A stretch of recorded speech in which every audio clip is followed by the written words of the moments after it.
The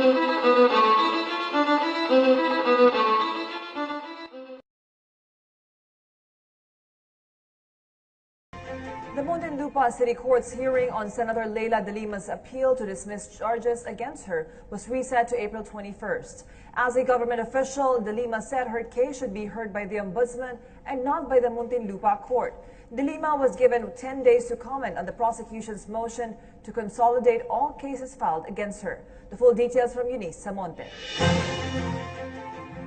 Today, representatives of the accused and the prosecutors came together to discuss the status of the case filed against Senator Leila de Lima in her alleged big role in the proliferation of drugs inside Bilibid. Muntinlupa Regional Trial Court Branch 205 handles criminal case number 17-166 of People of the Philippines versus de Lima and Jose Adrian Dera or Jad Dera. As the hearing of omnibus motions continues, the motion to quash by the lady senator and the motion for judicial determination of probable cause were among the highlights of the hearing. Senator de Lima and her alleged criminology graduate partner in Bilibid named Jad Dera are facing charges for violation of Section 5, Section 26B, and Section 28 of Republic Act No. 9165, or otherwise known as the Comprehensive Dangerous Drug Act of 2002. The camp of the lady senator insisted that the Office of the Ombudsman instead of the Department of Justice should have investigated the charges against her because she was the Justice Secretary when the alleged crimes were committed. The Ombudsman mandate is to investigate the accusations against the public officials who are then prosecuted in Sandigan Bayan if the evidence so warrants.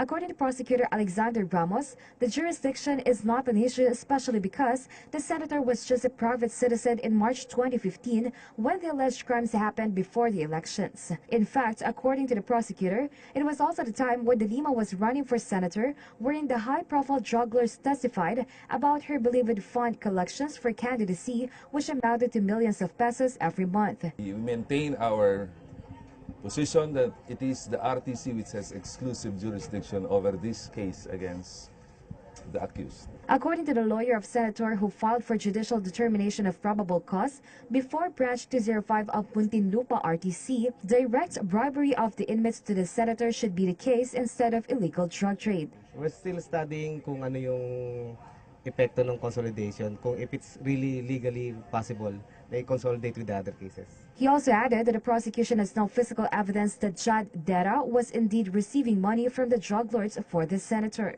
Judge Amila Fabros Corpus handles the case with 4 complete prosecutors present earlier, including Prosecutor Alexander Ramos, who says that the court is just on track of the time since the case was filed. Tama lang po.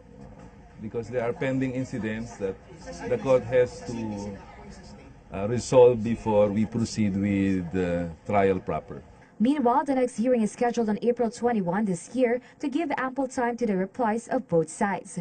Other than Branch 205, the senator is also facing charges before Muntinlupa RTC Branch 204 under Judge Juanita Guerrero and Branch 206 under Judge Patria Manalastas de Leon. Oral argument is also scheduled to happen on Tuesday at the Supreme Court. But when asked about the details, hindi ko rin naman pwede sabihin kung ano pa yung i-discuss dun. Justice Secretary Vitaliano Aguirre II has expressed relief after the Senate Blue Ribbon Committee, headed by Senator Richard Gordon, cleared his name in the alleged 50 million peso extortion case involving officials of the Bureau of Immigration. Aguirre was accused of having knowledge of the 50 million peso bribe. But Aguirre said he only met Lam and his middleman, retired police official Wally Sombero Jr., to discuss the request to release Chinese nationals illegally working in the country. Meanwhile, Gordon said he saw nothing wrong with Aguirre meeting both Lam and Sombero, noting that it was done in a public place. Aguirre said he will do his best to preserve the trust and confidence as Secretary of the Department of Justice. President Rodrigo Duterte loves to hint and hold the martial law bogey to the public's consciousness from time to time. This is to galvanize people to get their acts together and double their efforts to solve crime and fix lawlessness.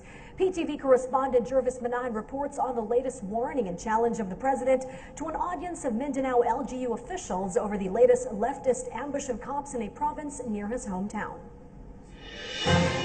Chief Presidential Legal Counsel Salvador Panelo says the public, including Mindanaoans, have nothing to worry amid the president's threat to declare martial law in the region. He said that if ever the president pushes through with this plan, they will make sure that it will not be abused by the armed forces. Panelo assured the public that the president is known for being strict in the implementation of laws. As I have repeatedly said, the president will only impose martial law on a particular place depending on the exigencies and conditions. As he said, he will be compelled to declare martial law kung hindi tutulungan siya ng mga mayors. Kasi grabe ang violence doon sa lugar nila. Alam naman ng mga mayors yun kung sino dapat na hulihin, sino dapat i-stop. Moreover, kahit na mag-declare ng martial law, si Presidente naman is always very strict on himself. In fact, he's the only official I know who enforced the law even against himself. Kaya walang dapat na ikatapos. He also said that this remains a threat and that there is no solid plan of declaring martial law as of yet. The Chief Presidential Legal Counsel is confident that martial law will only be declared if it's needed, especially to suppress violence in the country. Yesterday, the president faced local officials in Mindanao. He threatened to declare martial law if they will not help him in suppressing terrorism. President Duterte also ordered the military to exhaust all weapons to fight the NPA. Panelo insisted that the country is still in a state of lawless violence, and the threat to declare martial law is a message for local government officials and law enforcement units to strengthen their anti-insurgency efforts. 5 officials of the National Commission on Muslim Filipinos, or NCMF, were dismissed over the alleged misuse of recently deceased Maguindanao 2nd District Representative Simeon Datumanong's pork barrel funds. Ombudsman Conchita Carpio Morales meted out a lifetime ban from public office against the officials led by former Secretary Mejol Sadain for the second time this year. The administrative sanction arose from the alleged irregular selection of the partner non-government organization for the NCMF livelihood programs funded by Datumanong's 3.8 million peso PDAF allocation.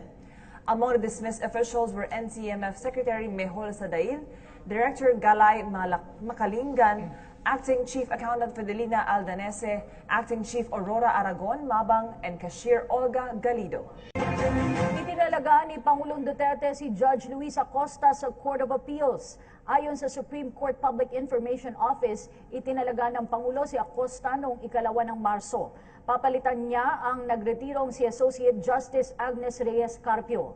Si Acosta ay kapatid ng isa pang Associate Justice ng Court of Appeals na si Justice Francisco Acosta.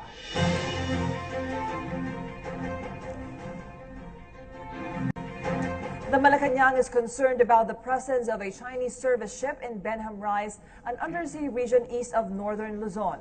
According to presidential spokesperson Ernesto Abella, the Benham Rise has been recognized by the United Nations as part of the Philippines.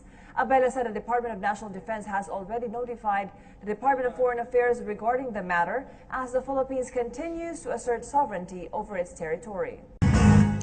For our business news, the EU and the ASEAN, two of the most formidable economic and political unions ever founded. As a single entity, they are the 2nd and 6th largest economies with GDPs of approximately $16 trillion and $3 trillion respectively.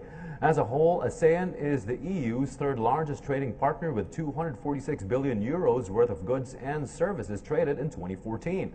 Conversely, the EU is ASEAN's 2nd biggest trading partner, accounting for 13% of all trade and by far its largest investor with 22% of all foreign direct investments in 2014.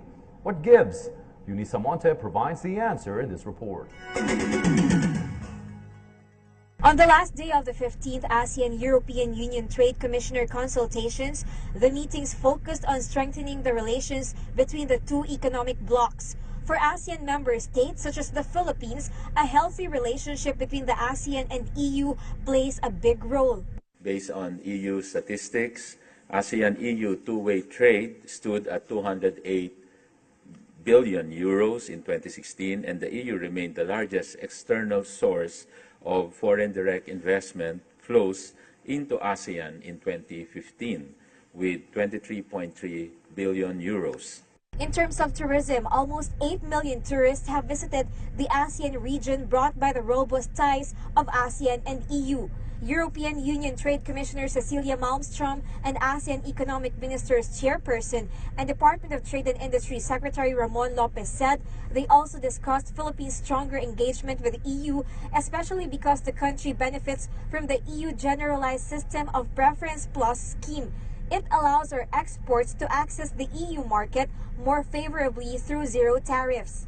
There are companies that are now looking into the region as an expanded market for them, and they're not just focused on the Philippine market. So look at the Philippines with 109 million market, you look at the ASEAN with 620 million, you see a big difference and a big addition to your market. The Philippines is confident that EU will remain supportive of ASEAN's objective to push for an inclusive and innovation-led growth for all